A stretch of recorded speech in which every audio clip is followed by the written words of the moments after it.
I have this perfect solution for you guys. That hero's washed. A bunch of spirits still left in the pool also. They do go the Sand storm. King. The fourth most banned hero getting absolutely last picked. Yeah. Yeah. I don't know if I really like this from Falcons. It didn't seem... Well, he's still sticking around, though, on crit. He's going to get spotted now by Miposhka, and now they're going to take the Tusk. yeah. Oh, the jig's up. Amar, what are you going to do about this one? He's going to go into the trees, hit a pretty good whirling death. They're actually trying to blow up the tusks, prevent the snowball and the ice shards from going out, but he's going to use it now. He'll be fine. They'll kill crit, but as they come through, Amar will be able to get the counter kill. Miposhka picks up the first blood. Gonna try to make a move with this. This is a very powerful ganking squad, by the way. Malrine Blink, level 9 Timber, and the Finger of Death reveal. They can kill any hero they find, and it will be Rue. Laurel tries to help out. He just needs to be careful he doesn't die as well, because that is a very dead Rue. They got him on the Hex. Laurel trying to stay ahead of Malrine here. Dawnbreaker ultimate is going to come in. They're going to turn around off of this one. Satanic is coming in as well, but they hit the epicenter. Malik's in a bit of trouble. Trying to get him with that Fist of Death. Crit backs away now. Miposhka with the full-out Fiend's Grip. Amar is trying to finish him off here. The last hit on Malrine, it actually misses. He's still alive somehow, and Amar does manage to get the kill before he goes down. Tornado doesn't go far enough. Malrine bailed out by Amar. A rare miss from Amar there on the Timber Chain. Maybe he would have got out of that situation, but he missed the tree when he was trying to chain away from Bane. At the very least for him, he does trade with the Whirling Death, but onto them, so maybe you don't need to be that huge damage dealer on right clicks, but can rather play a more spell-focused build. I'm actually very impressed with Crit getting a dagger here, by the way. That's kind of surprising. Oh, Rue wanted to get the rune. Yeah, and he was getting close to his blink too. Yeah. Well, with the Enchantress, it's kind of guaranteed your mid tower is going to die at some point. And that's what's going to happen here. Team Spirit, got to be careful not to bleed off more kills. Miposhka's going to be found here. Here comes the Timber Saw. Nice tornado, but certainly not going to save Miposhka. Both supports getting picked off now in this mid push from Falcons. And now this is starting, but you're generally maxing tag team, and then you need a lot of levels before your wave clear is good, and you kind of want to be off map to be a threat. They want to go for Satanic here, see if they can blow him up. He does have a lot. The Dawnbreaker ultimate isn't going to be enough. There is too much damage, and now they're going to catch the Dawnbreaker off of the Hex. Chase after him. Now there's rotations coming in from Spirit, and they're going to go for a punish. Miposhka, he does have Fiend's Grip. Crit's trying to light it up. Malrine is there instantly with the Blink Burrow. BKB activated by Malik is trying to get the slam on his Skeeter, but they just don't do enough damage, while Falcons are overwhelming them with their damage. They're even chasing down Malik. He used a full BKB charge for this, and he's not going to get away. A Chakram to slow him down. A two-man Burrow Strike, and they take down 4 of Spirit. They're going to find the 5th too. It was all going so fine in the first 10-15 minutes for Spirit, and yet one team fight is all it takes. You slip up against Falcons and they will punish you to the utmost degree. That is just... So I think it's maybe one of those situations where you can look at the classic glass half full, glass half empty kind of thing. It's like, yeah, they have counters, but at the same time, how often? I'll wait with that. Dawnbreaker ultimate are going to quickly kill the Lion. The Invoker, though, is having trouble. The snowball comes through, gives him a little bit of distance, but the Burrow Strike is on point. Malrine gets that one. Malik is just hoping that an Invis will save his life. Oh, course. Snaking's got the dust. He came into these team fights prepared. Yeah. You get 1 support, and it's going to cost you 3 heroes, of which 2 are cores. That is just not the trade you're looking for in Falcons. Are they going to dive this on Satanic? Satanic. They are thinking about it at the very least.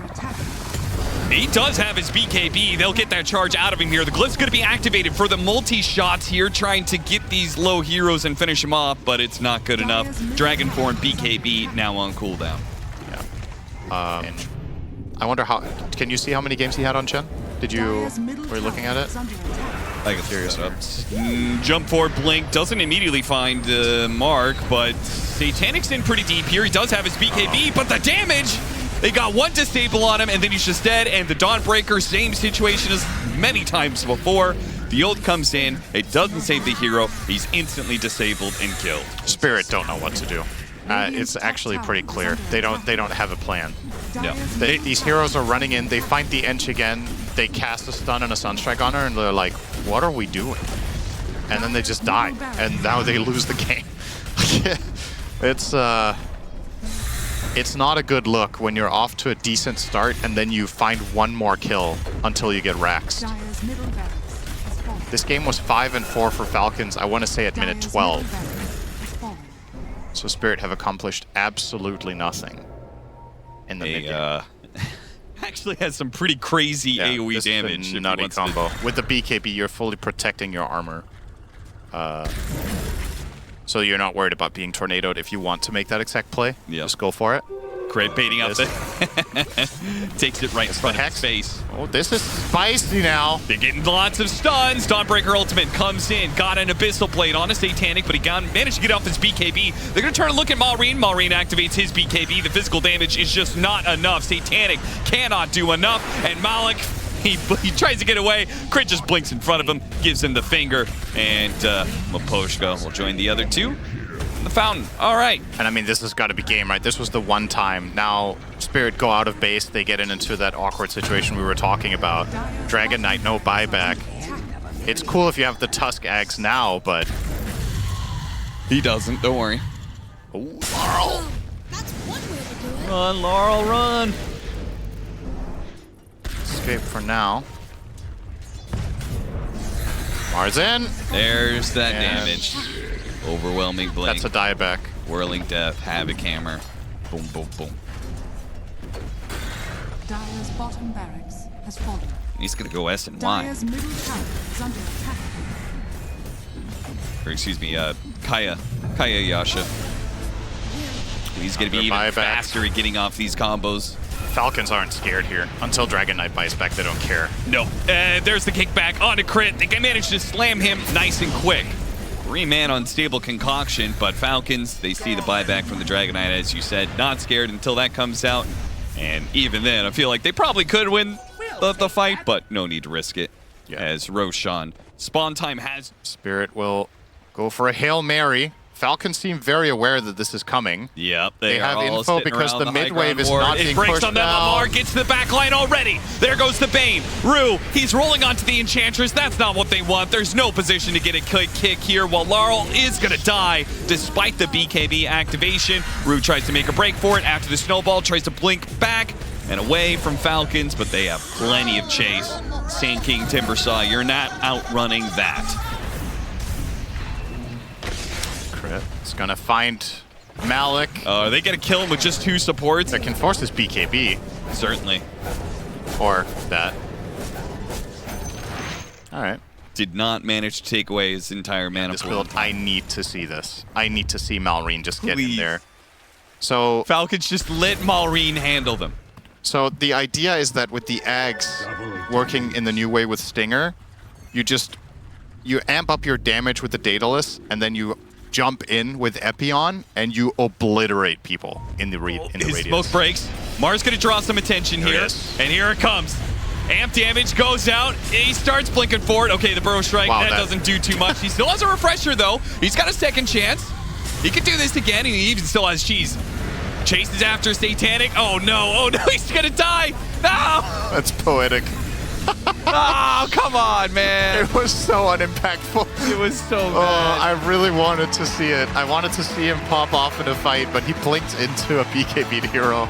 He dies, but Falcons do get the win, and this, for all intents and purposes, was written at 20 minutes. That 15 to 20 minute window where Spirit had the potential with their lineup to really get something done, Falcons had that 5-0 wipe into getting Roche, and I just... Yeah, I'm wondering, like, why'd they ban Pango if they're going to pick Monkey King?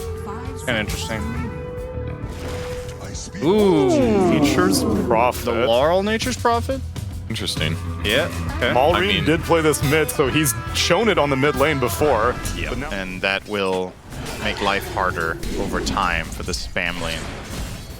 And immediately takes over the board. Satanic. Uh-oh. Locked, and Amar will find the first blood. So the safe lane already breaking down a little bit. Look at the mid lane, where I think this is probably the lane that is most important for both sides. How the Nature's Prophet and Monkey King do maybe in the lane isn't quite as important, but what they do outside of lane, right? The early rotations we're going to be seeing from both of these guys and how successful they are with those. Miposhka blocked up. He's going to die as well. Now they've staggered their deaths, so leaving each other isolated for a period of time. This does not feel good for Spirit. You know?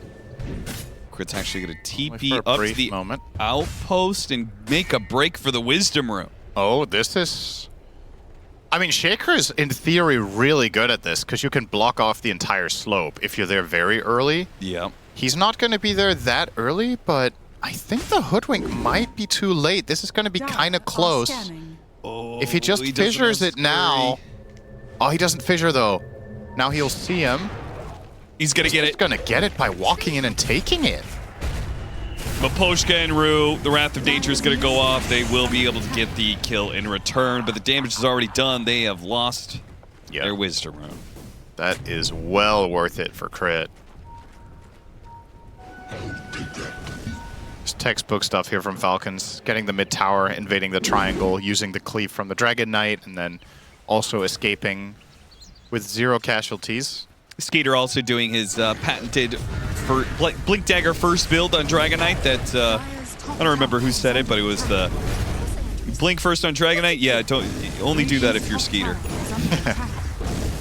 Seems to be the only guy who really makes the safe lane carry early Blink Dagger heroes shine the most. Miposhka slowed down. He's trying to get a snowball over the cliff area. Nicely played. He's still stuck though, and will be killed. I think that's an interesting point to bring up about why his Dragon Knight goes dagger and the others don't. And I think the main difference between Falcons as a team and the other ones is the way in which they play the map with... Oftentimes means they have better control of the gates. Yep. In which case, you know, that movement back and forth enables, you know, aggressive moves like Blink Dagger builds. Mm-hmm. For sure. All right, finally Spirit will try to go to work here with the Axe Beast. This move needs to do something. It needs to work. They'll find Snay. It's not the best. They're going to roar him up. Maureen and Crit will watch on the sidelines as their 5 dies. Oh, but this is going to be a trade. Amar, this is not good for Amar. He has Pike. Raises out. Okay. He does have a lot of regen. My goodness. Meanwhile, they did go for the fight in top lane. They're going to catch Laurel. Crit joining him here for some backup. With the Blink, no Echo now. That was used in the top play. But even just a Blink enchant and a Fissure could make this play really complicated. For this kill. They really want it. They're going to throw out the Hoodwink damage, and it misses. Even if it landed, it wouldn't done enough. Laurel, he goes for a TP out. Okay, he's good. Everybody else going to make it? Nope. Not. Skeeter's going to make sure they get something out of this one. The Blink Dagger Dragon Knight hits its mark once again, and Maureen put in the coup de grace. Finish him off. This map is terrifying for the side of Spirit if they're not the ones making the first. Okay, Amar just went through the gate, running into 3 heroes. Instant roar up. They are following this gate play, though. Malik has already used most of his kit, as has Laurel, so he is kind of stuck, though, and the drums are only going to be able to do so much. So if they have vision on the side lanes, and they're occupying the mid lane with like 2 or 3 heroes, it naturally forces Spirit to go out into the corners of the map. Exactly. And now that's where you want your vision. And look at the dire vision. I mean, into that ward. It's all on the sides. Satanic, he's going to see the ward. And he's going to be like, oh, there's a ward here. Oh, wait, he's Invis. He's got Shadow Blade. Drop a sentry. Oh, caught him just on the edge. Now the dust comes out and he's dead. Ooh, man, that was right there on the edge, too.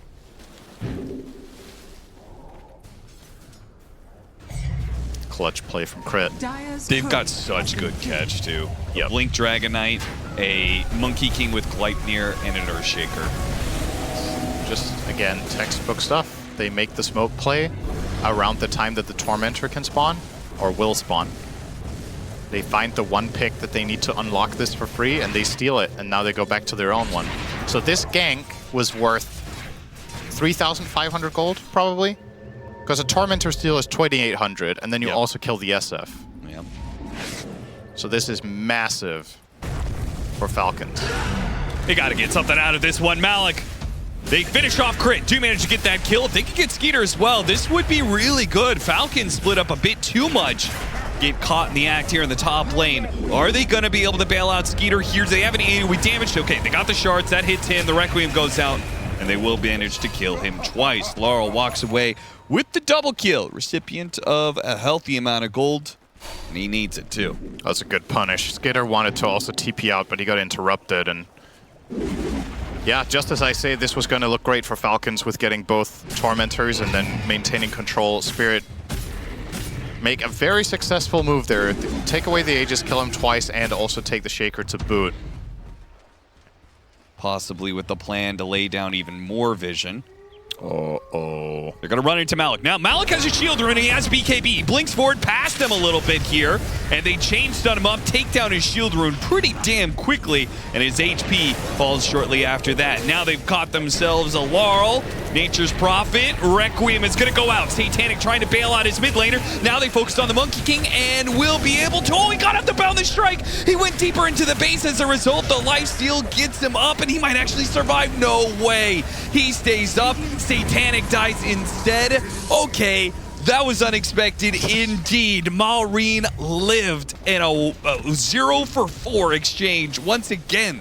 Falcons find a fight around that 20-minute marker. I mean, despite everything that's happening, this is it's still fun to look at the net worth graphs, right? Because the cores are, yeah, Spirits, heroes are behind, but only a few hundred each. Yeah. And then it's just the supports that are... Shaker has the same net worth as the enemy supports combined, basically. Smoke breaks. Got a stun, and they throw out the roar, but it got off the BKB first. So Skeeter is not easy to kill. The Tusk certainly is. Maposhka gets a knock up in the air. They try and shoot down Maureen. Nice trickery dodge for a little bit. Requiem goes out, and it does manage to hit a lot of these heroes, but it's Spirit on full retreat now. They're certainly going to lose more off of this one. Malik is going to be caught inside the Wukong's command. TP away from the SF. Barely makes it. Crit. Spotted him last second. Almost got him with the Fisher in time. Misclick. I don't know. Really fast. That was a bit funny. Radiant's top tower is Crit under gonna scout out Rue. They're just finding pickoffs all over the map. Looked like Crit could have almost soloed him. Oh, yeah. They can just move around the map so quickly. Radiant's This Monkey top tower King is fallen. everywhere with this facet. It's now or never. If this fight goes awry, you're out of the tournament. So, gotta find some sort of good angle, but it feels very difficult. These two dragons just beating into the tower very quickly. Hoodwink combo gonna miss. Tower already gone. They get the break onto the Dragonite, so Satanic tries to swing a little physical damage at him. Amar swings back. Taking buildings quickly. Team Spirit just picked up this BKB on Laurel, and they can't even seem to use it. He just goes Oh, in. no. He's gone. Malik gets off his BKB roar, but he has to use that roar to get back to the fountain. The Gleipnir goes out, hitting Maposhka. Maposhka hurt it, fell all the way Laurel, back. what was that? He just walked in, didn't pop BKB, got fissured and died, and he just bought out. Yeah, He bought his BKB, he didn't even get to put it to use. They end up roaring for nothing. I mean, this is megas, right? Like, how are you doing anything now? You spent these key cooldowns, you're even gonna bleed heroes, yeah. too. Continue to bleed out with the long-range poke that they have between the Boundless Strike and the Fisher. They can just kind of hit you. And they've got two frontliners in Amar and Skeeter who will not be pushed away. No matter what kind of harassment damage you do here, it's not going to be enough. Fisher lands on a Satanic. He's dead next. It is just done, it seems, for Spirit. They just seem broken at this point in time. Falcons destroyed them in game number 1, and game 2 is going to be even faster. Maureen jumping forward through the trees, breaking the smoke. They spot in the meanwhile the TP in play from Malik. He doesn't get anything off of it. Rue's going to die. Fisher block on Maposhka as well. Hero after hero. They are left with 7 kills at the end of the game. Team Spirit have been thoroughly outdone by Falcons. All right, I'll say this. BetBoom better be ready for that grand finals because Falcons are coming off of 4 consecutive stomps. And this was, based on group stage 2, you could have anticipated that these playoffs would be kind of close. Like all 4 teams looked like they had some good games, some not so good games, but overall the quality across the board was like relatively level. And then Falcons come in and they absolutely curb stomp Paravision as well as Spirit.